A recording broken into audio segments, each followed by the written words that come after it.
Leo ni tarehe 19 mwezi wa 8 mwaka wa 2020 na I hope kwamba umeshinda vizuri mahali popote ulipo kote duniani. Karibu sana kwenye show nyingine tena ya Unganisho Live, ambapo huwa tunapatana na mashabiki kutoka sehemu mbalimbali kote duniani. Kwa hivyo ningependa kukaribisha sana mahali popote ulipo, ikiwa labda uko Gulf.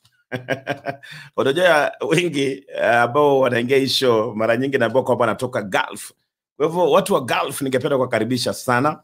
Ikiwa uko Marekani, ikiwa uko Europe, ikiwa uko hapa nchini Kenya, Tanzania, Uganda, maeneo ya Burundi, Rwanda na maeneo mengine, hata Kongo. Najua kuna mashabiki ambao wanatutazama kutoka maeneo ya Kongo. Ningependa kukaribisha sana. Thank you so much for watching this show every day ama every evening.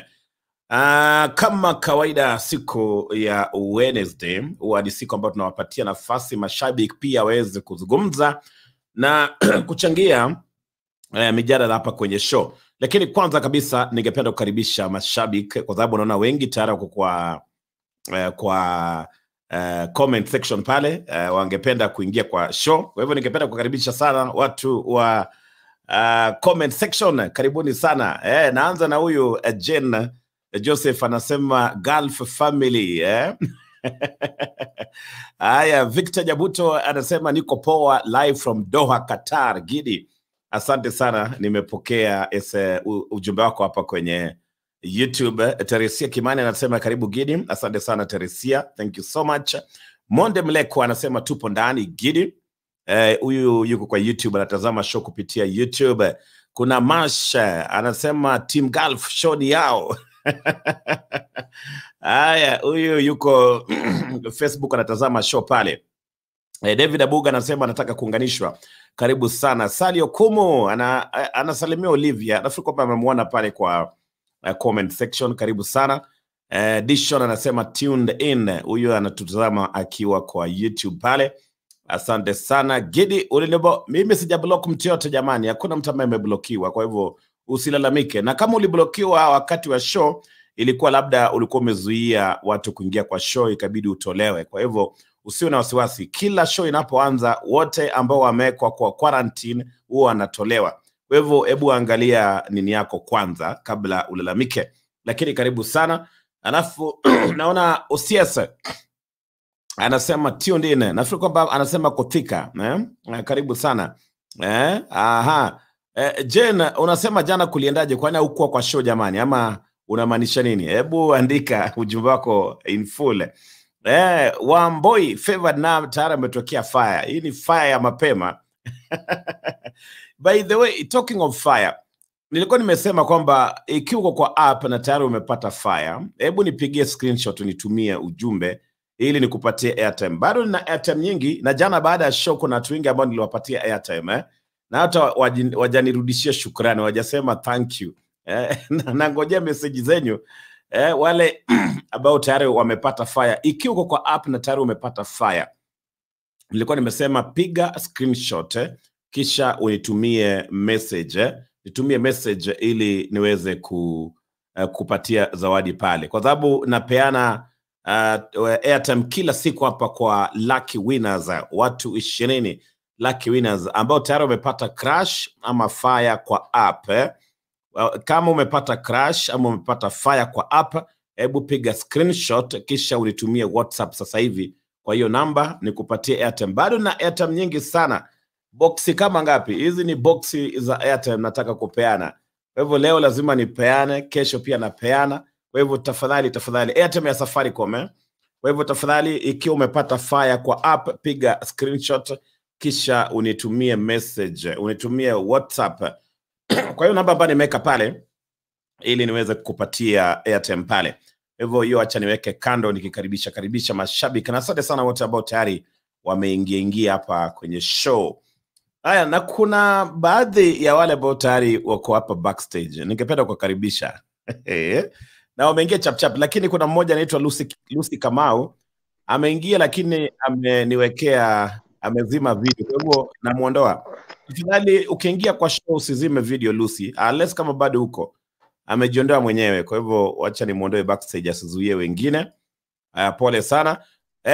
Frida, kama kawaida, huyu ni shabiki wa hii show. Huwa namuona kila siku. Huwa nangojea sana Wednesday ili azungumze. Yeah. Frida, habari gani? Salama sana Gidi, habari ya leo? Mimi niko salama sana. Umeshindaje siku ya leo? Nimeshinda salama, Gulf represented. Wewe ni watu wa Gulf. Team Gulf. Mmetake over UnganiSHOW. Yeah, Team Gulf ni mashabiki wako sana. Nashukuru sana. Asante, tunashukuru. Mambo iko vipi maeneo? Tuko salama, tunang'ang'ana, hali inaendelea hivyo. Ya corona bado ipo, lakini tunashukuru Mwenyezi Mungu at least. Hata kama ipo, inaendelea count, but wanajaribu, the government inajaribu kuregulate at least watu warudie life ya kawaida. Manake tuwezi shinda hivyo, tuwezi kaa hivyo. Life lazima iendelee. Kwa hivyo corona bado iko, haijasimama, haijaisha. Maisha lazima tuendelee nayo. Okay. Sasa vile umeingia wa kwanza, wewe ndio labda tutatuanzishia mjadala. Mjadala ilikuwa imeletwa na tulikuwa tumezungumzia hapo jana na Rehema. Na Rehema siji bado anatengeneza nywele ama anatafuta nguo. Hajaingia bado, namngojea. Lakini aanze kujipodoa kwanza. Labda najipodoa kwanza. Topic yenyewe najiuliza, why are young couples divorcing katika early stages za marriages zao? Ili ni swala ambalo lilichipuka hapa wakati wa show, ambapo kuna kijana aliingia kwa show akisema yana miaka, alisema na miaka 25 ama ilikuwa 31 years. 31 years, na anasema tayari amedivorce. Ukashangaa at 31. Na kawaida vijana wanaoa wakiwa na miaka labda 25 kuendelea. Yes. By 31 zani kama ameanza hata kukomaa kwa ile ndoa. Katika ndoa, amedivorce. Why do you think so? Unafikiri ni kwa nini? Kwa maoni yako ama kwa mtazamo wako? Kwa mtazamo wangu mimi nitasema mambo ni mengi sana ambayo yanachangia hali kama hiyo kutokea. Actually that's a very young marriage. Na mimi naweza sema sababu ni mingi sana ambazo zinachangia such divorce. Kwa sababu nitataja tu labda baadhi yake, kusema kwamba for example nia na lengo ambalo lilisababisha ninyi wawili kuingia katika ile ndoa ilikuwa ni nini. Unajua watu ingia katika ndoa na malengo tofauti na sababu tofauti.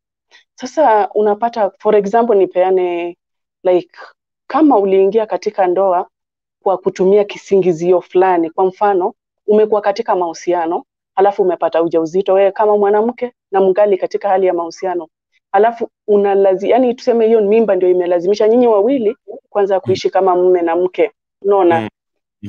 Actually kama hiyo ndio sababu ambayo iko katika akili zenu, kwa mfano huyu mwanaume yani katika akili yake anashinda akisema ya kwamba mimi hata sikutarajia kuoa huyu mwanamke, nilimwoa kwa sababu ya mimba, alichukua ujauzito wangu.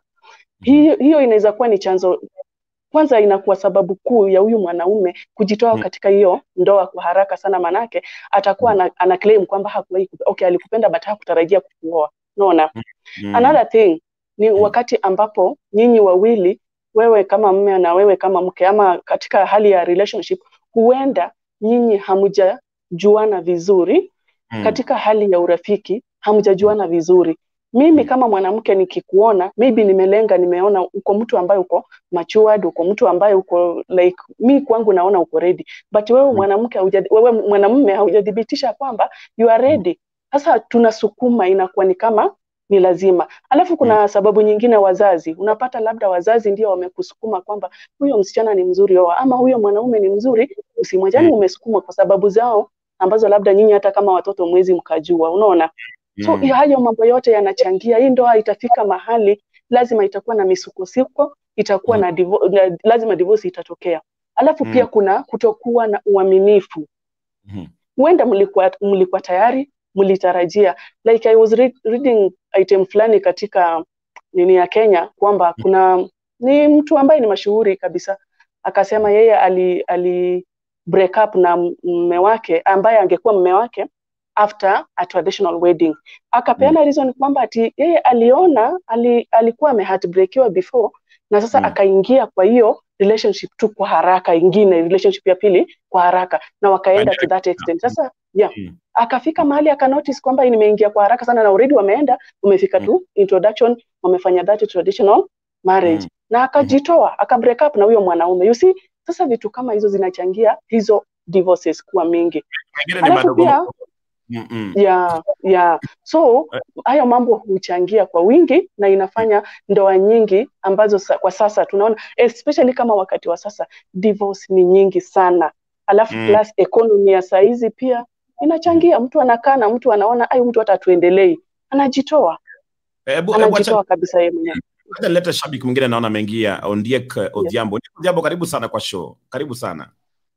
Asante sana Gidi, unaendeleaje? Mimi niko salama sana. Na wewe umeshindaje? Niko poa dadi. Sijui kama unanikumbuka au umenisahau. Ulikuwa kwa show, ulipata mrembo kwa show? Uliniunganisha, tukakosha kupatana, nikapata mwingine hapo mara hiyo Abigail. Ukapata mwingine moja. Abigail, napongeza. So unganisho ni kitu iko real, watu wasichukue ni kama kitu ya mchezo, watu wakuwe serious. Kwa hivyo mulipatana na Abigail na mnaendelea vizuri?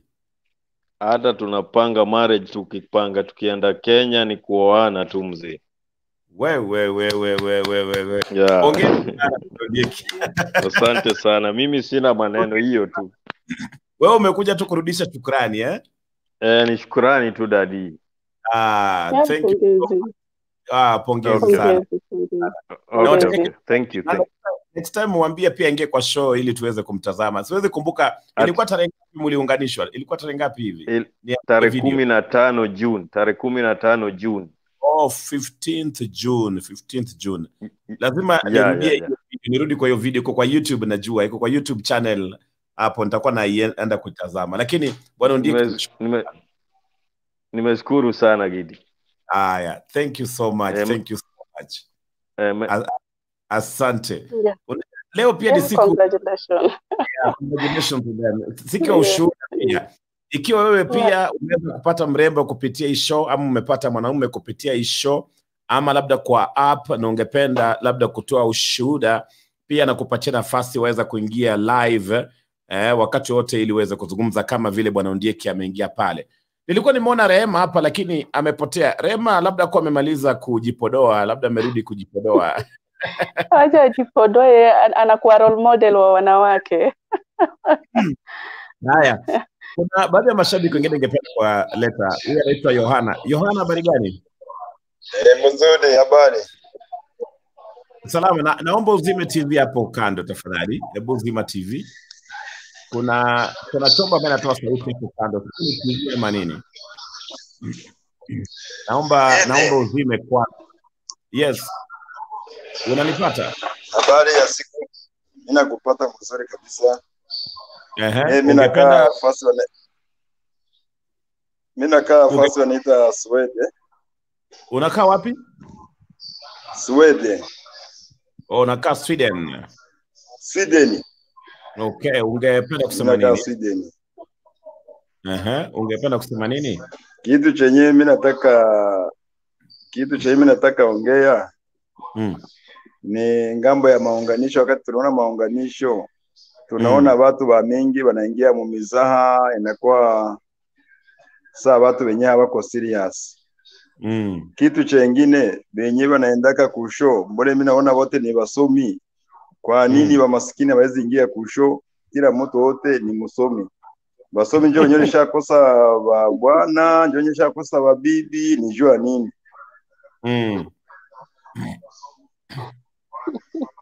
Hiyo ni swali wacha kidogo bwana Gidi ni mjibu. Ndugu yangu, habari ya leo?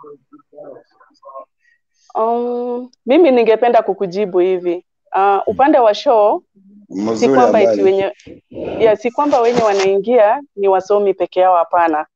Mtu yeyote anaruhusa kuingia kwenye show, mtu yeyote anaruhusa ya kuingia kutafuta, maana jambo la kutafuta mwenzi wa kuishi naye ni la mtu binafsi. Sasa yeye mwenyewe ni ajiamini. Alafu jambo la pili pia inategemea wewe mwenyewe mahali ulipo, mfuko wako usema ni kama waweza kuweka bundles uweke bundles alafu uingie kwenye mtandao kipindi kama hiki alafu upate mchumba wako. Hiyo ndio hali halisi. Haya. Nafikiri Yohana amejibika hapo, hata nikaribisha Rehema atuanzishie mjadala. Rehema, habari ya leo? Ulikuwa unajipiga bado? Umekaa sana. Nilikuwa na shughuli tu hapa na pale. Kina mama tukosi shughuli za kufanya. Lazima tuwajibike kwanza tusije tukafukuzwa. Kweli. Karibu sana kwa show Rehema. Asante sana, nashukuru. Naona mumeendeleza kipindi vizuri. Ya, tunapambana. Topic yako. Nasalimia mashabiki wote, yeah. Wanakusalimia. In fact, Rehema huwa unaingia tu hivi na comment section inaanza kuwaka fire. Napendwa sana. Sasa Rehema, hii topic, kwa nini vijana wana divorce mapema kwa marriages siku hizi? Hapa Kenya na hata kote duniani kuna statistics ambazo zinaonyesha kwamba siku hizi ndoa ni miaka 2, 3, 4, 5. In fact, wale wamepitisha miaka 5 wamejaribu sana. Miaka 5. Hii mambo ya till death do us apart watu walitupilia mbali. Siku hizi miaka 2, ukiona umeboeka unaruka, unaingia kwa nyingine. Why? Kwa mtazamo wako Rehema, kabla Farida pia achangie tena. Okay, mimi ningependa kusema hivi. Unajua ndoa ni vile mtu ataingia kwa hiyo ndoa. Na watu wengi wanaingia kwa ndoa wakiwa na high expectations, unaona? Wanaingia wakitarajia makubwa sana kwa ndoa. Alafu ukiingia unapata yenye ulikuwa unatarajia sivyo. Yaani unaingia na wrong information kwa hiyo ndoa. Kuna wakati nilikusikia ulikuwa na unganisho, ulikuwa unaunganisha wanandoa wachanga sana, walikuwa wamekaa kwa ndoa mwaka mmoja hivi. Alafu huyu kijana malalamiko yake ilikuwa ni kwamba mke wake haongei naye kwa sababu akitoka kazini anampata amenuna. Naye wakati ulipomuuliza mwanadada, naye akasema mimi akiingia kwa nyumba haniongeleshi. Unaona? So walikuwa na wrong information. Ilikuwa naipatanisha I think 2 weeks ago. So walikuwa na waliingia kwa ndoa na wrong information. Jo, wakati ulipomuuliza huyu kijana zaidi, alikwambia yeye huwa anatarajia kama mwanaume akifika kwa nyumba, huyu bibi yake amke amkimbilie, amuite baba umekuja karibu. So unaona? So watu wengi wanaingia kwa ndoa na wrong information, wanaingia na high expectation, wanafikiria ndoa ni tukiingia kwa ndoa vile tulikuwa kwa dating tunadanganyana kila kitu. Sasa tukiingia pale ni reality. Unaenda kupata umeingia hujui mwanamke ni nani. Hujui mwanamke mood zake zina change vipi. Wewe kama mwanaume kijana hujapata information, hujakaa na wale wakubwa wako wakuelezea hii ndoa inaendanga aje. Wewe umeenda tu umejitupa kule kwa sababu marafiki zako wameingia kwa ndoa. Baada ya siku chache unaona umechoka kwa sababu huko umezoea kukasirika, huko umezoea kunyamaziana, mpaka mnapatiana chakula, mnasongeshana na miguu. Sasa unaona watu wanaboeka haraka kwa sababu ya kuingia kwa ndoa na wrong information. Unaona?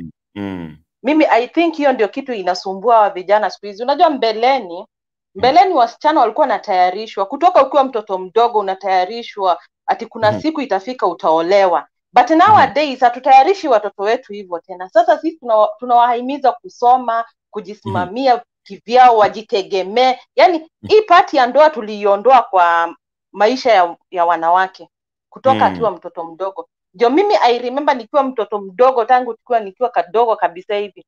Hata wakati tunacheza pale nje, tunacheza hii game ya cha baba na mama pale nje.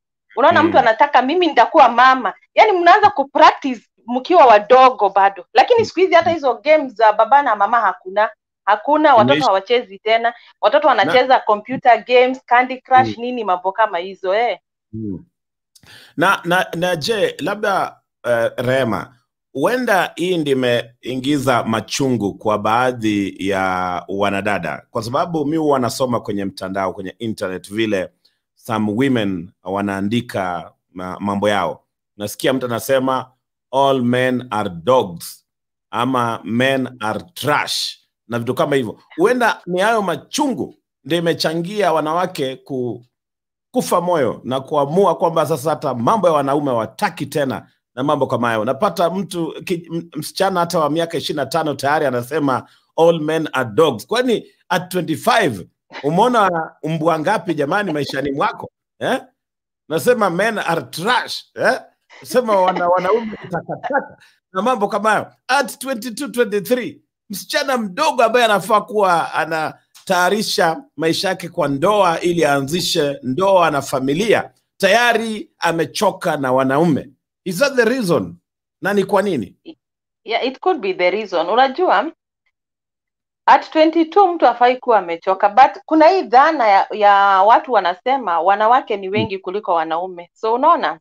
So wanadada kwa wakati mwingi mwanaume mwenye amepata huwa anajaribu amshikilie, amchukue kwa haraka. Unajua sisi kawaida yetu sisi wanawake tumezaliwa na hiyo dhana ya hakuna mwanamke ambaye hatamani kuolewa. Unaona? Hakuna mwanamke ambaye hatamani kuwa na ndoa. Hata ukiwa mtoto mdogo una plan vile utakuwa na harusi kubwa. Hakuna mtu hajai kupanga harusi yake katika udogo wake mwanamke. Lakini wanaume huwa hawapangi hiyo. Hiyo ni mambo huwa inawapata. Na most of men wenye wameoa wanaoa pengine kwa sababu ya circumstance yenye imempata saa hizo. Pengine alienda akafanya mapenzi na msichana wenyewe akapata ujauzito, anamchukua kwa ajili ya circumstance. Unaona? Lakini wanawake sisi huwa tunapanga kuolewa tangu tukiwa watoto wadogo. Tunatamani, ukiona mama ako na mtoto unatamani, ukiona mama ameolewa unatamani. So wasichana wengi wamechukua hiyo dhana ya kuwa wanawake ni wengi kuliko wanaume. Siku hizi wanasema siku hizi, but si siku hizi. Wanaume wamekuwa wachache tangu zamani, tangu wakati wa vita za wa Misri na Waisraeli. Unaona? Kwa sababu wanaume ndio walikuwa wakienda vita, wanawake wanabaki nyumbani. Sasa wanawake wanakuwa wajane wengi, wanaume wanauliwa kule vitani, wajane wanabaki wengi. So wanawake kwa ajili ya hiyo dhana ya kusema wanaume ni wachache. Sasa mwanaume mwenye unapata unajaribu kujientango na yeye, unajaribu kuchukua mimba haraka akuoe. Na yeye hakuwa na hiyo plan ya kukuoa, anakuacha. Ndio unaona wengi wanaanza kusema marriage is a scam. Kwa sababu mtu anakimbilia kuingia kwa marriage kabla hajakuwa ready ama hajajua mwenzake kama ako ready kwa hiyo marriage. Ndio wanaanza kusema marriage is a scam. Men are trash, men are dog. Lakini jiulize, mbona huyu dog mwenye alikuzaa huyu baba yako ako kwa hiyo marriage mpaka leo hii? Haya, Bwana Kobe, karibu sana kwa show. How are you doing? How is America? Giri, wacha nisalimie watu wote nyuma ya tent na kila mtu. I hope jinji kwa studio pia mko salama. Nimekuja mbio sana nikingojea. Unajua hii Wednesday ndio inakuwa siku yetu ya kumwaga mtama kwa kuku wengi. Rehema kama kawa kama dawa.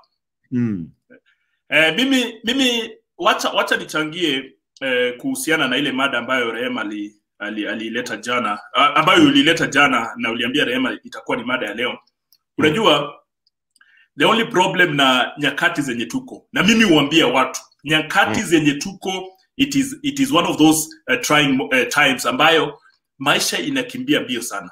Na unajua mimi siwezi laumu wanaume kwa hizi divorce za siku hizi. Mimi nalaumu wanawake. Gidi, ukianza kukatia dem the first week, the second week, kwanza ukienda kwa closet yako unapenda kuweka colors hapo. Kwa closet unapata red, blue, green. Yani ana mark territory.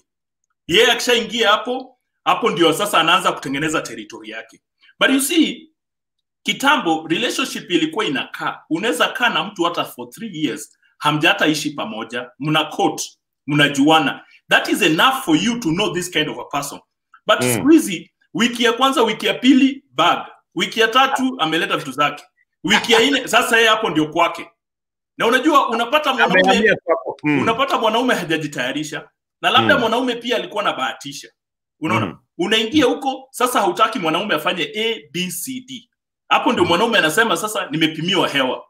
Unasikia? Alafu unajua pia kuna peer pressure. So unakuta ile mbogi ya wanaume ile ulikuwa nayo, wanaanza kuambia kwani siku hizi umekanyagiwa aje? Wewe unataka kaa mpaka saa 3. But by saa 12 mtu amekupigia simu.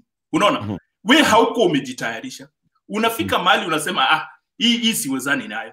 wacha itoke. Unakuta within 1 year mmeachana. Ni kama tu ile yenye Rehema alikuwa anasema ile ilikuwa kwa unganisho.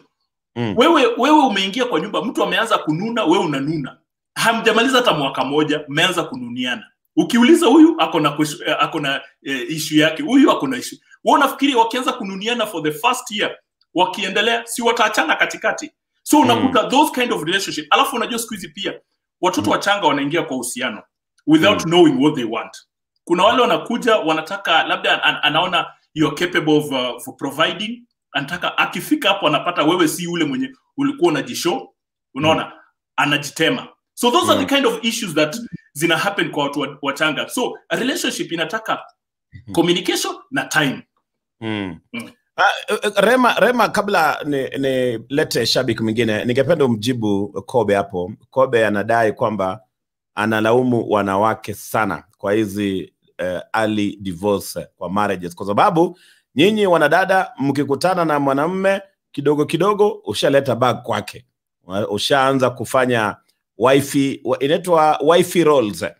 Umeanza kuoshaosha vyombo hapo kidogo kidogo, umeleta viatu kidogo kidogo, umeleta bag yako, anavuta hata mama wa manguo job. Umetoa mama wa nguo. Kama nilivyokuwa nimetangulia, nilikuwa nimetangulia kusema hiyo dhana ya kusema ati wanaume ni wachache kuliko wanawake ndio inafanya wanawake wafanye hivyo. Hata wanakuwa siku hizi, by the way, kupata dem ni rahisi sana, na kupata hata dem uweke kwa nyumba ni rahisi sana. Mbeleni I think from age yangu kurudi kwenda sasa, hiyo age yetu sasa ya kupanda hivi, hata hii age kidogo sasa hizi age yetu hivi, mwanaume alikuwa ana hard time ya kukupata. Anatembea anatama mpaka kiatu inaisha, anakutongoza mwaka nenda mwaka rudi, haumkubali. Lakini siku hizi unatongoza msichana, unaandika hi kwa inbox asubuhi, by after 2 hours amekwambia I love you, after another 2 hours amekwambia tunaenda kahawa saa ngapi, later that evening you sleep together the same day. Unaona? So na kawaida tunasema anything yenye inakuja haraka inatoka haraka. Unaona? Anything yenye inakuja haraka itatoka haraka. So hii relationship imekuja haraka, itawatoka tu haraka, hivyo imeingia. Hawana hiyo time ya kusomana, kukaa pamoja. Na hii dhana kabisa wanawake wanafaa kuondoa. Hata wakati wetu, hata wakati wa mama zetu, still wanaume walikuwa wachache, hawakuwa wengi, but walisubiri. Pia sisi tulisubiri mpaka unapata mwenye utajaliwa kukaa na yeye. Wasiwe na hiyo haraka ya kuchukua mtu anakuandikia tu hai peke yake, na by evening unaenda kulala kwake, curfew inakupata kwake na unalala kwake, na ukilala kwake unakuwa bibi, kutoka hapo wewe ni wife. After sometimes you are pregnant already. That's why you see even hii issue ya single parents inakuwa wengi, single mothers wanakuwa wengi.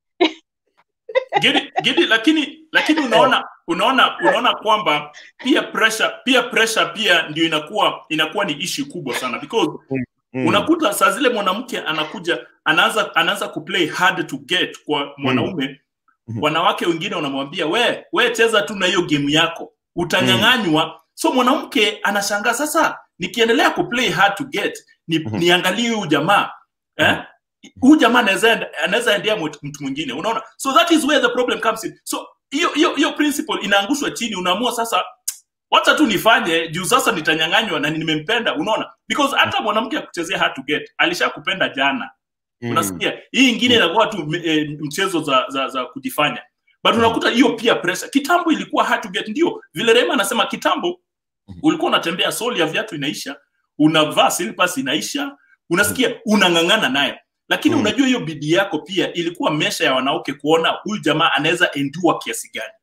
Siku hizi hakuna shida. Unachukuaga tu namba na blue tick tosha gari.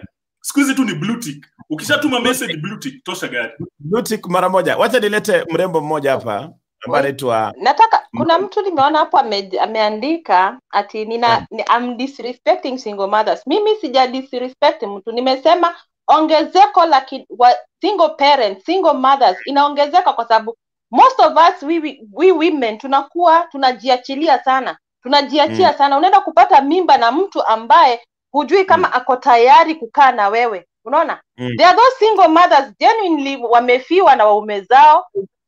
Hapo hatuna mtu tuna disrespect. Hapa tuko kuongea, tusaidiane, tujue way forward. Kwa nini hizi ndoa hazisimami na kwa nini we as young women Rema kidogo tu. Nimeona Chebet ameingia hapa. Mam Chebet, naomba ebu washa microphone kwa simu yako. Kwa nini kwa screen yako umezima mic? Haya.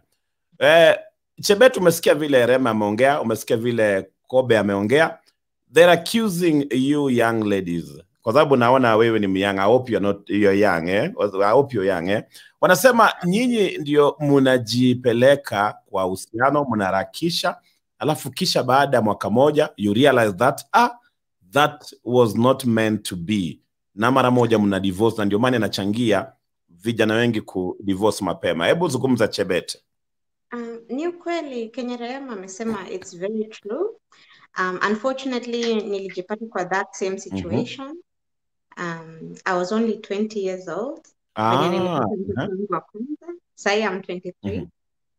And it's true, I rushed, and you know, hiyo ya unaenda unahama na mwanaume, unaingia kwa nyumba yake, anakupatia mimba, alafu ukianza venye what happened to me, nikianza kulea mtoto, akaona you're not going to work, hawendi kazi, you're not contributing financially, nikatupwa nje. Nikaambiwa wewe hebu jipange. So I would say to ladies, don't do the rushing thing. It happens to so many women, so many girls. It happens. It does. So utabaki hapo na mtoto wako na maisha yako, na your life is ruined nini. It's hard. Itakuwa ngumu. And hata venye nimejijenga from where I was to where I am now, it was so hard. And it was so much work that I had to put in and everything. So I mean, as I sema tu kwa wanawake, don't do the rushing into his house thing. Build yourself first. Build your career. Build your studies. Soma kwanza. Enda shule nini. Jipange kwanza. So that by the time you're moving into a guy's house, uko na vitu zako hata pia wewe. So hata akikurusha nje, you know, unaweza jipanga, unaweza go into your own place and ujipange. Because I'm a single mom, I'm studying, I'm trying to go, you know, I'm trying to do uni. Ni ngumu. Wow. Chebet, what's a niku? Let me say that you're a strong woman, you're very beautiful. Hata sijui jamaa liona nini akikuacha, seriously speaking. You're so beautiful. I want to tell you that usione kama ni makosa umefanya. Usione kwamba ati sijui I'm single ama nini. Let your goals be your goals. I keep on telling everybody in this show kwamba ukienda kwa relationship, be an equal partner. That is why a lot of women tend to be single, because wanaingia huko as second fiddle, and then wakati mwanaume anaboeka na wewe unapigwa teke. Hauko umejitengeneza, hauko umejistabilize, unabaki kwamba una struggle. So I should commend you. Be strong, you're still beautiful, na siku ile utaoa president, wacha tu waone. Unajua waliokudharau siku moja watakusalimia kwa heshima. Kwa heshima. Yeah. Unless Rehema anataka kusema kitu. Mimi ningependa kumwambia kufanya kosa mara ya kwanza, hilo si kosa. Kurejelea kosa ndio makosa. So na watu wengi tunasoma na experience zetu sisi wenyewe na experience za watu wengine. Sasa wewe kama Chebet, msichana mdogo hivyo, wafunze pia rika lako wajue kukimbilia kwa ndoa bila mpango, bila plan, haina maana na haitasaidia. Haina maana, because at the end of the day, unaweza pata huyo mwanaume ako na vitu zake, ako na kwake, na wewe unakimbilia, unafanya you get pregnant, alafu when things go south, unajipata wewe ndio umeurushwa nje. wewe ndo your name is not on the list ya rental, your name is not on anywhere, so wewe si bibi, wewe tu ni kamwiste. Maisha itakuwa ngumu. And let me ask you, Chebet. So, did this guy just decide to kick you out, akaenda kaoa bibi mwingine, ama aliona kwamba labda yeye ni mdogo anataka kuexplore? Mine was very unfortunate. Alikuwanga ameoa before kutoka Kenya, akaleta bibi huku. Where are you right now? Where are you Australia. right now? Oh, Austria. Oh, beautiful. Yeah. So alioa bibi Kenya, akamleta Australia. Things didn't go right, wakaachana. And I didn't see that as a first red flag. Sikuona hiyo that it was a red flag. So mi nikajileta hapo na kirere zangu, akili zangu pumbavu. Nikajileta hapo, nikaenda and got pregnant after I think 3 months of knowing him. And then we moved in together. Ilikuwa shida. Akaona I'm not providing financially because nilikuwa na mtoto, nilikuwa nimezaa na sikuweza kufanya kazi. So hakunipatia hiyo grace period ya kulea mtoto. Nini akaniambia you're not providing financially. Akaona I'm a liability to him.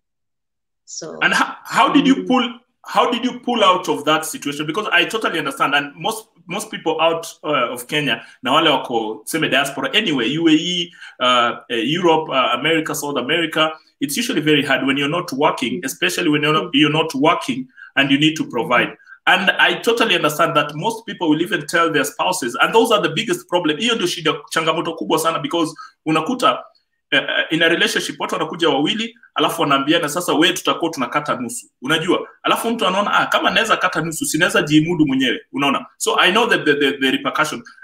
Nataka watazamaji ama mashabiki wajue ni how did you pull yourself so that inakuwa ni an encouragement to all those other women out there who have actually been in the same context. To be honest, it was not easy. It is really hard. Once you find a partner, and especially kama kuna mtoto involved, it is very, very hard because mtoto brings a lot of responsibilities. Financially, you start actually realizing that, oh my God, whatever I did, it's very expensive, and nasaya hauna pesa. Because for me, I had to move back home to my mom. Thank God I had my mom here. So I had to move back home, and she had to help me. And thank God he has his parents here as well. They also helped. So kwa wale wenye who don't have parents here, it's tough. Labda Chebet, ningependa kuuliza swali kidogo. And sorry, nilikuwa off kidogo kwa sababu ya I think kuna shida ya internet mahali niko. Kuna fluctuation. Ndio maana nilikuwa off. Chebet, did you also feel like you've been betrayed by men ama mwanamume, na ukajihisi kwamba all men are trash kama vile wanawake wengine wana feel bitter na wanasema hivyo, ama ukasema all men are dogs na maneno kama ambao nasikia wanawake ambao wamepitia mambo ambayo umepitia wanasema? How did you feel? To be honest, that's why I got into feminism at the start. Because Kobe, unasikia? Wanaingia kwa feminism mara moja. Do you have a page? I would love to see your feminism. Unaongea juu ya nini? Okay, wacha jibu kwanza. So ukajipata unachukia wanaume. That's what I felt at the start, because I felt if someone can betray me at my most vulnerable moments, when I'm a new mother, I'm a first-time mother, nimehama kwako. My mom was living in a 2-bedroom house by then, and she had her and my brother, and there was no other place to go. So even when I moved back home, I was sleeping on the floor with my baby, with my child. When she used to come to me, we used to sleep on a mattress on the floor. And I remember he had a 3-bedroom house. I'm like, you kicked me out in my very vulnerable moments. So I felt very hurt by that. And that's why I chose to become a feminist. I said, you know what, I'm going to fight for the rights of women and the rights, and also to educate women on the things to do with men and what not to do. So hii mambo ya kurush into things and running at you ataniacha.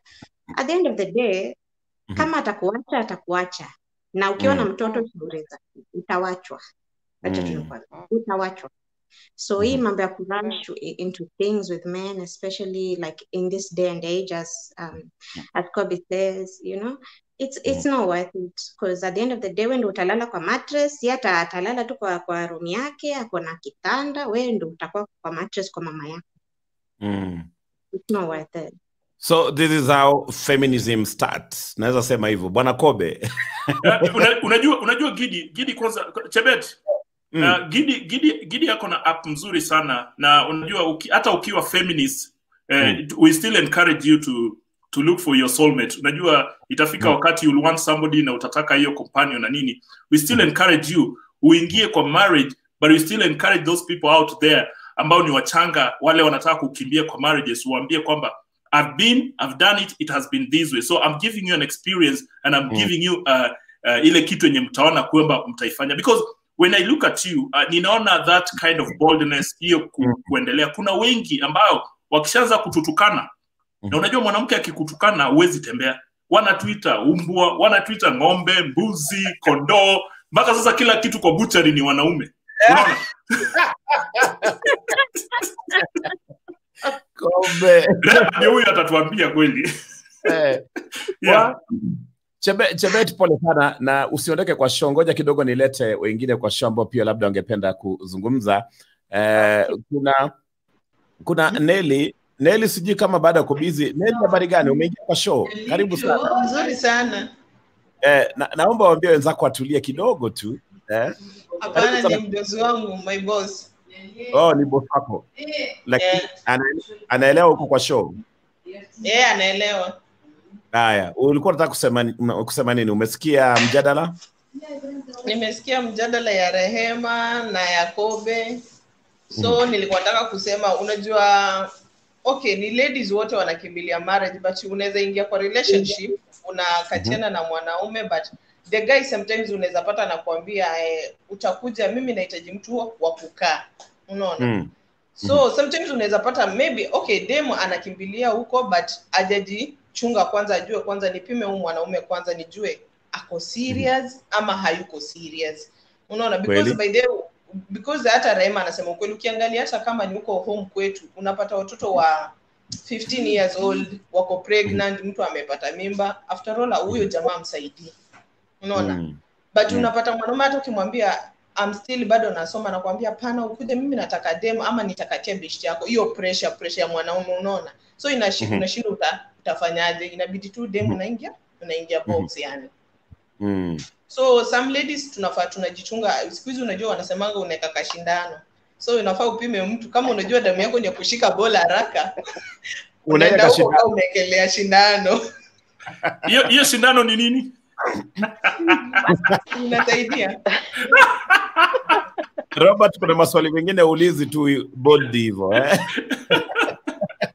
Unajua Gidi, unajua what I usually tell people, na unajua kila mtu anakuaga theoretical when it comes to discussion. Mi huambia wanawake ni kwamba the more you wait for this guy, the better you understand the person. Unajua sana and I'm telling you, and to be bold and open, ni kwamba wanawake saa zile wanaingia kwa relationship, they feel like ukiingia kwa relationship ukitimiza matakwa ya huyu mwanaume utakuwa unaongeza mapenzi. Failing to understand kwamba ni huyu jamaa anataka kupitia tu matakwa zake and then anakuacha hivi. That is why the more mwanaume anaweza kukupatia hiyo hakikisho kwamba atakungojea. Na that is why unakuta tuna shida sana na watu ambao wako nje wakifanya long distance dating, kwa sababu wanaume wengi hawawezi ngoja. Mwanamke anaweza ngoja. Wanaume wengi hawezi ngoja. That is why mwanamke anakuaga anasema kama huyu mwanaume anaweza ningojea, this is the right person, which almost 80% inakuaga true, kwamba kama alikungoja huyo ni mtu mwenye anaweza jimudu na wewe. Okay. Haya, wacha niongeze watu wengine wawili kabla tuendelee. Na wakati wote mtoto anataka kuzungumza unaweza zungumza tu, hamna shida. Kuna Mary Wanjiru ambaye namuona ameingia hapa. Mary, habari gani? Mary Wanjiru, sijui kama unatupata. How are you doing? Ama link yako ina shida? Inaonekana link yake bado anaifanyia marekebisho. Kuna Dennis, habari gani? Nzuri sana bwana Gedi. Karibu sana kwa show. Najua kwamba umefuatilia topic ya leo na labda ungependa kuchangia. Nimefuatilia na ningependa kwanza kusalimia Rehema, Kobe, Mamchebet, pole, lakini thanks for that courage. I really applaud for the courage and the initiative ulichukua. Yeah, so kwa mchango wangu, kwa upande wangu Gidi, as to why the young couples they get into divorce at early stages of marriage. Niko na some points zenye ningependa kuweka. Kwanza, something to do with poor planning. Poor planning. Unapata hawajipangi for marriage, like hawana patience. Alivyosema Rehema hapo awali, like wameanza mahusiano kidogo kidogo, wameanza court, then within a short time hawajajijua vizuri, then ndio hiyo ni kama wameanza ndoa. Then kuna poor dispute resolution mechanisms, ama poor communications. Kuna shida kidogo, lakini jinsi wanavyo suluhisha matatizo hayo labda sio rahisi ama sio njia nzuri. Tunapata kwamba they tend to destroy the link other than constructing it better. So hiyo communication, labda mtu akona shida lakini ajielezi kwa wazi, ataki mwenzake kujua ama kurekebishwa kwa urahisi. So that communication and poor mechanism of solving disputes. Then kuna zile unrealistic expectations. Labda aliona so and so ama couple A wanaendelea vizuri. Na labda wajui background yao watu iko aje. Wanaangalia couple goals, wanaita couple goals. Unaona wamevaa vitenge vinafanana, wewe unadhani yako itakuwa vile. Wanasema this could be us tomorrow. Be us. Yet hawajui hao watu walijipanga aje. Socially, upbringing, academically, financially. So sasa ni tamaa. You see that? Then wakishaingia pale wanapata kumbe what I expected is not what is actually on the ground. Then kuna peer pressure. Yeah, so this can influence either the parties, labda the lady or the man. Labda the man is company, wale wanaume ambao wanahusiana nao is not in a good company. Labda unapata wako na a lot of issues, social issues, so it tends to trickle down to their marriage here. Or on the other side pia ni maybe the lady, our company is not a good one. Maybe there are ladies who are not in good books as far as relationship are concerned. So hiyo pia kuleta tatizo katika ndoa huku. Yani wanachocheana wanawake wenzake, marafiki. Unamwambia ati jamaa anakusumbua, alikufanyia nini jana? Mwache. Usibembelezane siji nini. Wanasemaga hivyo. Exactly. Then there is another exactly. Alafu kuna this issue of life situations. Unajua kuna ndoa zingine ambazo wanajipata wameingia katika ndoa like forcefully. I may not say forcefully openly, lakini situation imemweka hapo. Labda ni poverty, unaona? Hakuwa na mbele wala nyuma. The lady for example. So the only thing anaona labda akipata mwanaume atapata labda kitu mahali pa kujiegemea ama kupata tegemeo. So the only thing yeye ako nayo ni kupata tegemeo, not to look at other things as far the marriage may be concerned, because marriage is not just about tegemeo. You see that?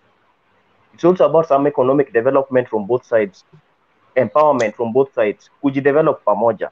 So yeye labda amekuja tu hivi because yeye alitaka mahali pa kupata accommodation for example, ana mahali pa kuenda, ana mahali pa kujisupport. You see that? So the last one, my last point ni lack of composure ama focus ama kuwa determined. Like you are not determined ni nini tunataka kwa hii ndoa, maisha yetu ya kesho itakuwaje, ama sisi tunataka tu kuwaka life of here and now. You see that? So lack of that composure and focus pia ni shida. Is one of the major things that inasambaratisha ndoa za siku hizi. Niko na hayo kwa sasa. Haya, Dennis, umeweka vipengele yako vizuri sana. Wewe inaonekana wewe ni msomi. Ningekupatia 9 over 10. Thank you. Umesikiaje vile Gidi amepanga mambo yake? Gidi, let me tell you one thing. Na ni the same thing ambayo tunakuaga tukisema hapa kila siku. Unajua Gidi, the biggest problem ni kwamba tuko na changamoto nyingi kama familia. Unakuta most of the time wakati unaanza relationship, kama we ni family man, unatakana uende uambie wazazi, uambie mandugu zako, uambie madada zako, you're introducing somebody to the family. Unaona? Na hizo changamoto zinatoka. The reason why I asked huyo shabiki ambaye ametoka, the reason why I asked that ni kwa sababu unakuta kuna cultures zingine. Nakumbuka kuna juzi mtu alikuja hapa kuunganishwa akasema mimi sichukui mtu mwingine, baba yangu na mama yangu alisema sichukui kwingine. Una understand? Na those are the same cultures ambazo zinatutai. Unakuta kuna cultures zingine hazikubali vitu za upangaji wa uzazi, kwa sababu unajua relationship ni kupanga uzazi. Vile mtapanga mtoto wa kwanza, wa pili, wa tatu, wa nne atakavyoingia, mnapanga kulingana na vile mnaana hizo vitu zote. Lakini kuna cultures zingine pia zina shida sana na hiyo. Kuna watu wengine pia hawataki kujua, wanakuulizaga kwanza huyo jamaa una date ako na nini. Unaona? Kuna watu wengine pia wanaangalia huyo mtoto anaenda wapi. Na unajua kwa ule mtu mzuri, ule mtu mwenye anataka, at least ukitaka kuona, and I will advise ladies, if you want to see your man taking you to the right direction, ni ule mwenye atasema okay, umekuja, tumeanza kuishi, wacha niende nikuintroduce, next time mtu akipiga simu ushike hapa kwa hii nyumba, watajua ni nani anakuaga kwa hii nyumba. Unaona? Sometimes unapata you're from a different relationship na unaingia kwa ingine, hata unaona aibu kuambia familia kwa sababu watashangaa, kwani unabadilisha hizi vitu kama t-shirt. Unaona? Okay. Kobe, labda nikusimamisha kidogo, na ningependa kuuliza Rehema na Chebet wazungumzie hili swala. Kuna kitu Dennis amezungumzia kwamba huenda pia divorce za mapema zinachangiwa na close friends, especially wanawake, marafiki wanawake. Sijasema wanaume pia hawana marafiki ambao wana advice, lakini wanawake wako na wale marafiki wa karibu, yani group ya marafiki. Nimesikia Rehema akisema kamati ya roho chafu. Au wasichana ambao ndio wanakuchochea, anakuambia ati alifanya nini jana? Unabembeleza huyo punda ama huyo umbwa kwa nini? Huwa anasema kanyaga kubwa. Mwambie kanyaga kubwa. Kwa marriage. Okay. In one of my shows nilikuwa nimeongea nikaambia watu wakati mnakaa sasa ndio mjadiliane. Unakuwa kwanza, huyu ndugu Dennis amesema plan. Kitu ya kwanza ni ile mnatengeneza urafiki kwanza. Number 2, mnaweka plan kwa meza. Mnaambiana okay, mimi na kila mtu anakuja anatoa mawazo yake, anasema mimi ninataka hivi na hivi. Mwanaume anasema ninataka hivi na hivi. Mna plan. Hapo ndio ile plan, mna plan mpaka tutapata watoto wangapi, tutafanya nini, watoto watasomea wapi. Yaani hizo plan zote mnaziweka hapo. Kabla mjaingia kwa nyumba, mnakuwa na hiyo plan kwanza. Then after kuna kitu sasa inaitwa sacrifice. Unaangalia, kila mtu anaangalia ata sacrifice nini. Me as a woman, am I ready to sacrifice my best friends? You as a man, are you ready to sacrifice your friend? Ndio tuingie hapa tushikane. Unaona? Kama mimi nitakuja na marafiki wangu kwa hii ndoa, bila shaka hii ndoa itaanguka. Kwa sababu maybe kuna marafiki wangu ambao hawajaolewa pale. Kuna marafiki wangu ambao walikuwa pengine wanamtaka huyu mchumba wangu niko naye. Wana wivu na mimi, lakini ni marafiki zangu, hawataki kunionyesha. Kuna marafiki wa huyu chali tuko naye walikuwa wananitaka, lakini hawajawahi kumwambia huyu. So watapata ka opportunity kazuri wakati ataenda kumwambia unajua nini, Rehema haniongeleshi. Ndio hapo wanapata pali ya kunipigia ndio anitoke. Unaona? So sacrifice, tujue tuna sacrifice nini kwa wakati tunaingia kwa ndoa. Hiyo ni kitu muhimu sana. Okay, hiyo kamati ya roho chafu. Chebete inaonekana ni kama link yake imehang kidogo, kwa hivyo wacha nimpatie nafasi link yake irejee, lakini ningependa kuleta mwanadada mwingine ambaye namuona hapa anaitwa Triza Nduku. Triza Nduku, habari gani? Karibu sana kwa show. Nzuri sana Ngidi, habari ya masiku? Ni tuko salama sana. Mimi wamefanya kunifukuza huko kwa chat. Nani amekufukuza kwa chat? Ni nani amekufukuza kwa chat? Ni mjadala imepamba moto ukaamua uingie kwa show. Wapenzi watazamaji wamenifukuza kwa chat.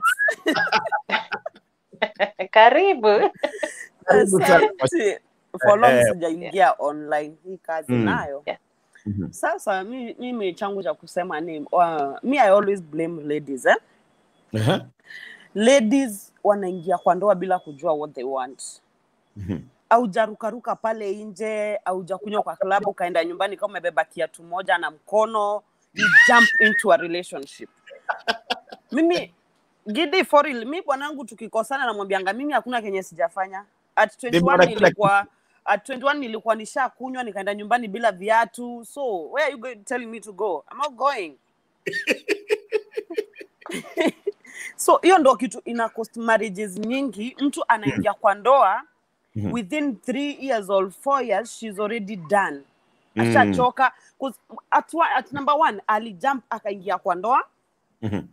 Hakuwa amepatana na friends wa hapa nje wakafanya hizi vitu zenye wasichana wanafanyanga na maboys. So the moment ameingia kwa ndoa ndo unaanza, there is one thing, ukiwa kwa ndoa unaonanga singles wakiwa happy. Ukiwa uko single unaonanga marriages zikiwa happy. Watu wenye wako married couples wakiwa happy. So you just jump, make a decision. Me I always blame ladies because the moment ingia kwa ndoa na utoke, wewe ndio umebaki na mtoto na responsibilities. Mtu anaitwa mwanaume akishaenda, angaliangi nyuma nimeacha nini. Men never look back. Kwa hivyo mimi na blame ladies because unaingia kwa ndoa 3 years unakosa kuwa patient. Ndoa inataka uvumilivu. Mnaitana all sorts of words and Rema can testify that. Mnaweza lala kama mmeitana majina mbaya. Triza, labda nikirudi nyuma kidogo, na umetaja kwamba eti wanadada wanafaa ama wasichana wanafaa waenjoy maisha yao vizuri kwanza, ili wanapoingia kwa ndoa wanaingia kwa ndoa wakiwa wameshaona kila kitu kwa dunia. Unamaanisha sababu umesikia ukisema wewe inamaanisha kula have fun. Enjoy usichana wako na utoto wako. Ukiingia kwa ndoa settle. Usiwe ni ule mtu wa sema for example bwanako anaishi Bali na wewe mnaishi different states. Bwanako akienda wewe ni mtu wa kwamba na friends zako twende out na unatoka unawafuata mnaenda. Hiyo inamaanisha uja settle Gidi. But kama umekoma bwanako atakuacha kwa hiyo nyumba aende for a whole month na akuja kupata ujaienda kwa club. Lakini kama utakuwa ni mtu wa kurukaruka kwa ndo utoboi. Number 2 ni friends na mmetoka kuongelea hiyo kitu. Ukiingia kwa ndoa kama umebeba wale marafiki zako wote wa usichana ukuje uwabwage kwa ndoa yako. Gidi hata mwaka moja mzunguki. Ukichapwa kofi unakimbia unamwambia ai Rehema mimi nimechapwa mimi sioni nikitoba. Mwache huyo hata hakuna kitu anakusaidianga nayo. Hata ni rent tu analipanga. Ashipeleka mbuzi kwenu. Kwani kesho uko kwa hiyo ndoa? Unachomoka mapema sana. Communication is the key to many marriages, to successful marriages. Na watu wache, mimi naonanga watoto wakikuja hapo wanasema niko 25 nataka mtu wako between 25 na 30. Hakuna kitu inaitwa hivyo. Whatever we look in men, hiyo sio kitu tunapatanga tuna settle nayo. Unapatanga mtu mwingine hapo mbele na mna settle na maisha inakuwa poa. Mambo ya kusema mimi niko 25 nataka mwanaume wako in between 25 na 30, that's a big no. Mimi naambia ladies, whatever you are looking, hiyo ndo kitu inaenda kuconsume na kucost kwa ndoa yako. Get someone who you know thinks maturely. You can sit together and talk. Mnaweza itana all sort of words usiku mzima na usubuhi muamke umtayarishie chai na umuite daddy na maisha iendelee. Wewe, Yes. Asante sana Triza, asante sana. Bwana Yusuf, leo kwa mara ya kwanza for very long. Na wasalimia wote. Karibu sana. Yeah, nawasalimia wote. Kimiskiboi naona amepotea, nilikuwa nataka nimsalimie. Inaonekana na kuna mtu amepiga kengele hapo kwa mlango. Yeah. Bana, mimi kitu moja nilikuwa nataka kuchanganya Miskiboi. Kwanza kitu aliyosema wasichana, ile zamani Waswahili walikuwa wanataga kitu moja, walikuwa wanapelekwa another mila ambazo wasichana wanafundishwa mambo ya ndoa. Kwanza hiyo imepotea. Hiyo ilikuwa na play very big part. My community don't do it. But sisi kwanza hakuna kitu inaitwa relationship before marriage. 90% of Muslims, their relationships start with the marriage. And the marriage is a constitution that two families have to approve first. Wajue kijana, not necessary to approve, but they have to know that hawa watoto wawili wanataka kuoana. Na unajua kitu moja Ali, yani watu hawaambiwi maisha ya ndoa ni nini. Siku hizi hakuna kuambiwa eti maisha ya ndoa ni nini. Na hiyo ni kitu kubwa sana. Wanaume wanataka na waambiwe na baba zao, ukienda kwenye ndoa, what is marriage? It's a constitution. You have to learn about it. Unaona? You have to learn before you jump in.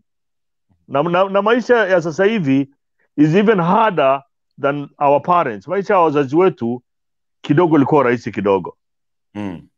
Lakini ya kwetu sasa hivi is too hard.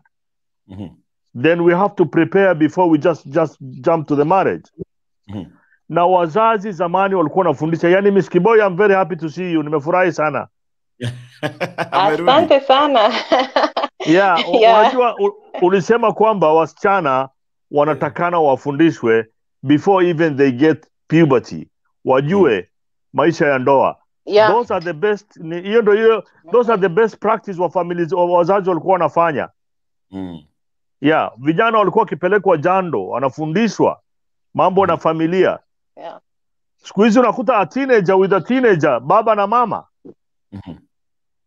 Kweli a teenager, ule dada mwingine ametoka amesema hata hajamaliza maisha yake, bado hajaenjoy maisha yake yote, hajatembea, hajaona dunia. Anaingia kwenye maisha bado hajasettle. Na wazazi, hata mimi nasema hata mashule, they have to teach the kids about marriage. Yeah. Aki tena naangaliaga some other episode, unakuta mtoto yuko kwa Wangware 13 years old na mtoto. Yeye mwenyewe ni mtoto, she's a single mother at 13. Unaona? Na Kenyan government, one thing I will condemn Kenyan government, they are not serious with the child. Watu wanachezea watoto. Yeah. Serikali inatakana ikuwe kali. Look the other side, Tanzania. You pregnanted any ukipatikana na msichana. Ukipatikana na mtoto underage unaenda jela miaka 30. 30 years. 30 years. Wow. There's some story happening in Northeastern. Unakuta mtu amerepo mtoto, two families sit down, ule mtoto maisha yake imebadilishwa, wazazi wanaelewana, ng'ombe mbili nachukuliwa, eti settle out. Na mtoto maisha yake imeharibika. Imeharibika kweli. Unaona? Serikali have to put a tough penalties for our watu na pregnant young kids. Tough penalties. Unaona? Na baba akiacha mtoto, lazima serikali ifanye huyo baba aangalie huyo mtoto mpaka afike 16. It is must. Unaona? Wasichana wafundishwe ndoa is not a sailing boat. Lazima kutakuwa na ups and down. Wasichana lazima Chebet kwa kusema nini? I'm sorry. What I can say is that at the end of the day, mimi naweza sema ndoa, it's something that kila mtu, you have to be ready for it. Financially, mentally, spiritually, you have to be ready. Because as Jamal, yeah? Jamal. Yeah. And he said it's not a sailing boat. It's not easy. Nimekuwa ndani when I was 20 years. I ran. I wasn't ready financially, number one, because I didn't have a job. I was just starting out my life. Hata sikukuwa uni by then. Sikukuwa na nothing. Nilikuwa tumetoka kwa mama yangu. Mimi nikamwambia, I'm pregnant. Mimi lazima nihame kwako. So when I really reflect back to that mindset, nashangaa tu, kwani nimerogwa? Anyway, but yeah, you have to be you have to be ready financially. Number one, as a woman, you have to protect yourself financially. Protect yourself, number one. Always make sure that you're financially stable. For in case of anything, if the worst happens, at least you can cushion yourself financially. Kama huna hiyo, mwanaume atakutumia, utatumika kama tissue paper na kutupa na huko. Ataenda atapata wengine huko wapita njia na atapita na wao na wataendelea na maisha yao. Wewe uko hapo, you're heartbroken, umeachwa na mtoto, nini, mashida, stress. Don't do it. Number two, you have to be ready emotionally. Like emotionally, you have to just be like, human beings can be trash, not just men, human beings in general. They can just be trash and there's nothing you can do about that. So in case this man just turns into whatever, he wakes up on the wrong side of the bed, anaanza kukuchukia nini, you have to be ready emotionally to be like, hey, can I deal with that, with all those things? And number three, also mentally, you have to check your mental health. Always go see a therapist. Always have your doctor on call. Seeing a therapist is not bad. It's okay. You have to always see a therapist, talk about your issues, nini, so that you don't bring toxic energy or toxic things into your relationship. You have to always, you always have to have your doctor on call. And number four, spiritually, always have something. Whether it's Christian, Muslim, whatever, see a Buddhist, a shrink, always see someone for the sake of your spiritual health, because that's important as well to keep you in check. Otherwise, that relationship will literally just go that way. So at the end of the day, you have to make sure all those things are in check, mentally, spiritually, financially, emotionally. Make sure you have all those boxes checked, because relationships are not easy. It takes work. It takes the both of you to put in the work. It takes so much. That's what I've learned, and that's why. Wow. Thank you very much, Chebe. Thank you.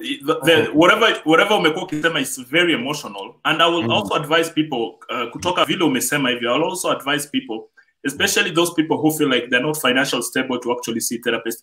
Can you look for that good friend of yours, ule mrafiki mwenye anaweza kukukufia shida? That is the person you should talk to.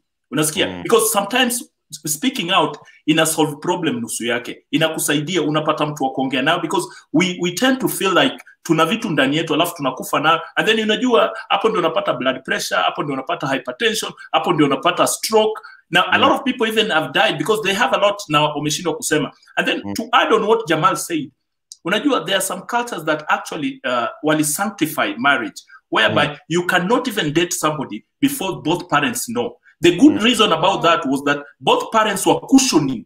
Wewe mwenyewe unaogopa, hata ukitaka kusumbua mtoto wa wenyewe, msichana wenyewe, utakuwa na ile uoga. Both sides watakuwa na kubacklash. So inakuwa ni rahisi kwako kukusho. That is what we are missing right now. Hiyo fabric imekatika, whereby unakuta mtoto anatoroka, anaenda, akirudi anarudi kwa mama yake just because it's the mother, and accept. But unajua saa hiyo she has bolted, na unajua shida imetokea, na ndio hiyo problem ingine. So I think those are the only things that we need. The fabric, our family fabric, ndio kidogo imekuwa torn. Aya, Chebet, thank you so much kwa kupata nafasi kushare your experience, and we are so happy that uliweza kupitia mambo na unaweza kuongea tena na kuweza inspire other young ladies ambao nakutazama, and you're getting a lot of love from the comment section. Labda baada hapa utaenda uyasome, watu wamefurahi sana vile umefungua roho yako, mambo ambayo umepitia, and we wish you all the best. Pole sana kwa mambo yote, lakini usichukie wanaume kwa sababu ya mwanamume mmoja, You still have a chance. There's always a second chance. Unaweza pata mwingine na muweze kupendana vizuri na uweze kuendelea na maisha, because life is a journey, ni milima na mabonde. Labda ulianza mapema ukapata mlima kidogo, lakini baadaye labda utaweza kuendelea na maisha yako vizuri. So thank you so much for sharing your experience with us. Yeah, asante sana, nashukuru sana. Thank you so much. Haya, Kobe na Rehema, time imeisha. Najua Kobe anataka kwenda kuona hii mechi ya Bayern wakikutana na timu ya Lyon. Gidi, kwanza ningekuuliza wapi unatisha Bayern ama Lyon? Mimi nafikiri kwamba nitasupport Lyon. Tuko pamoja, tuko kunywa kwa bili yako, kunywa kwa utakuja kuona. Yaani kunywa maji. Yeah,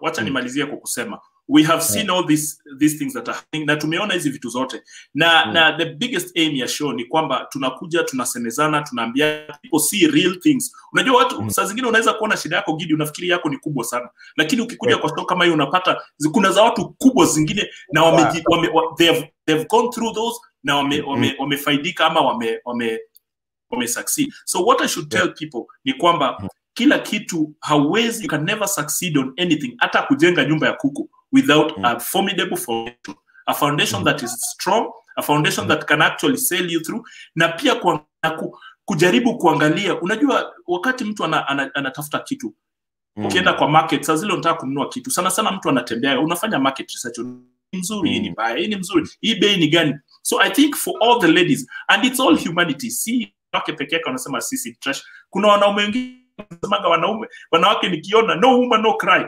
lakini saizi nataka watu kwamba we can all do it tukifanya right, and we all need to. Nataka we can hiyo imefanya wacha niseme asanteni sana. May Leon win. Gidi nilisoma nikafikiri amesema Kobe na namba yako. Watu Kobe saa zingine. Asante sana Kobe, asante sana. Rehema, baada ya mwisho ambao ungependa kusema. Okay, ningependa kusema hivi. Sasa unaona kama huyo mwenye anaandika hapo Kobe nataka mimba yako, ni mtu hana plan, hajui anaelekea wapi by the way. So ningependa unajua ndoa inachukua watu wawili. Tusilaumu wanawake, tusilaumu wanaume. Sisi wote ndoa ikivunjika tulaumiane sisi wenyewe. Ni wapi tulikosea, ni wapi na kila mtu akae aangalie mistakes zake zenye alifanya, ndio in case unaingia kwa next marriage ujue unaingia kwa next relationship ukiwa more informed kutokana na experience yenye umepitia nyuma. So na wanawake hapo, huyo nani Triza ametuambia wanawake watembee nje mimi ninakatana naye kidogo. Wanawake hata kama ni kuenjoy life, waepuke sana kuonjwa kila mahali. Utaonjwa, utaisha ladha. Wakati unaingia kwa marriage hauna ladha kwa sababu umeonjwa mpaka umechoka. Unaona? So waache kuonjwa. Bila utaonjwa. Hata ukiingia kwa ndoa utaendelea tu kuonjwa. Na wewe mwenye kuonjana kila mahali, hata ukiingia kwa ndoa utaendelea tu kuonja, kwa ajili hiyo ndio dini yako, halisia yako. So kama ni kuenjoy life, why don't you go to churches, ujisomeshe vile utahandle marriage, vile utaingia kwa marriage, vile utaingia kwa relationship. Nowadays watu wako na bahati sana. Kuna mitandao, mapastors wanakuja kwa mitandao, therapists wanakuja kwa mitandao, watu wanasaidika. Si kama mbeleni tulikuwa tunaenda kwa ma-aunties, ma-uncles tunapata hizo habari. Hizi unapata habari iko all over. Ni mwenye anataka tu kupotea atapotea. Haya, thank you so much Rehema. Asante sana Rehema. Na asante sana mashabiki wote ambao wamefuatilia hii show ya leo. Kumbuka hii video itabakia pale kwa YouTube. Kwa hivyo ikiwa kuna rafiki yako ama mwenzako hajaweza kuitazama, mwambie aingie kwa YouTube channel ya Gidi. Hii video itabakia pale, anaweza itazama tena. Ikiwa wewe pia kuna kitu ilikupita na ungependa kurudia, don't worry, go to that YouTube channel na utaweza kutazama hii show kuanzia mwanzo hadi vile inamalizikia sasa hivi. Na pia unaweza comment yako hapo kwa YouTube, weka comment na mimi nitakuwa naisoma baadaye. Kwa hivyo thank you so much wote ambao wamechangia, kina Rehema, Kobe na wageni wote, Chebet na wote ambao wamechangia siku ya leo. Thank you so much. Kumbuka pia ikiwa unatafuta mpenzi, kuna app ambayo imetengenezwa specifically, iko na Wakenya wengi ambao wanatafuta wapenzi pale. Hiyo app iko kwa www.semanagidi.co.ke. Ukiingia pale utaona mahali imeandikwa download, click download, jisajili na mara moja ingia pale, click dating na uweze kupata mtu yote ambao unamtafuta pale ama wapenzi ambao unatafuta pale. Kutoka kwangu, kwaheri ya kuonana, tukutane kesho asubuhi kwenye Radio Jambo, kipindi cha Gidi na Ghost asubuhi. Bye bye and have a good night. Asante sana.